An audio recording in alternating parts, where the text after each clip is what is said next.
YouTube, we're finally gonna go back to back. We're gonna test this 23 versus the 19. Obviously I've got a shit ton of hours on this one. I've only got 3 hours on this one. So let's go back to back. This is the first time I've actually ridden them both on the same day. So I'm gonna go rip them and I'll let you know what I think. All right, so I did about, I don't know, 15 minutes on each, back to back.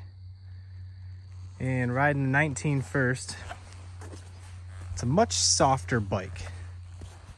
I do think the tire pressures are a touch softer, but definitely forks, definitely rear shock, all softer. Kind of like when you hit things, it's like pillow, poof, poof, poof, poof. It's not very hard on the wrist. It's not like aggressive. When you hop on the new one, way different. The rider's triangle is a little bit different. Feels better. The bars are in the same position. We're in the back 2 holes, and we're on the back 2 holes. I don't know if you can see that one. But yes, this new one is much more of a, they're much closer to like a motocross bike.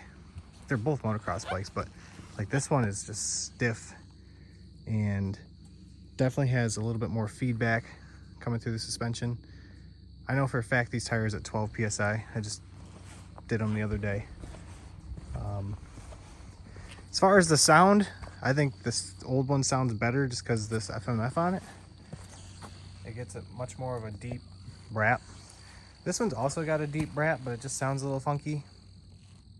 It's not like overly loud, but still illegal on the trails, which kind of sucks. Another big thing that I guess is kind of unfair to test these two.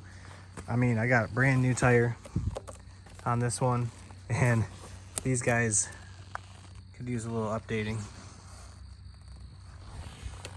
Yeah, quite a big difference in tires. One other big thing I want to touch on is the engine. So on the old bike, I don't have a tuner. I have no idea how many hours are on it. It's got a lot. If I had to guess, this thing's probably got somewhere in between 100 and 200 hours, maybe more. I really don't know. It's definitely not less. Based on this thing already having an hour and 45 on it, which I just checked the tuner app. I've had it for a week. So all the countless up north trips and random riding days I've put on this one. This one's never been taken apart. Never had a problem with it. Original battery. It's never not ran. It's never had the valves adjusted. It's just been bulletproof, fantastic the entire time. That's why I bought another one, because I think this one will do the same exact thing. As far as engine characteristic goes though, I'm still getting used to the new ones. It's very good. There's nothing wrong with it. I'm playing with the tuner app and playing around with it. I'm currently in the MX Power Feel, or the MX, I don't remember, the MX Feeling map. So I also have the hard hitting on there too, just because, I don't know, I feel like the old one hits harder on the low end, but this one freaking screams. Like I just rang its neck out in 3rd gear and it was just going and going and going and going and going. I was like, Jesus. So I'm used to short shifting. I'm used to the low end grunt, being able to pull up wheelies in 4th gear from, you know, not ringing its neck and just come up for you in 4th on the old one.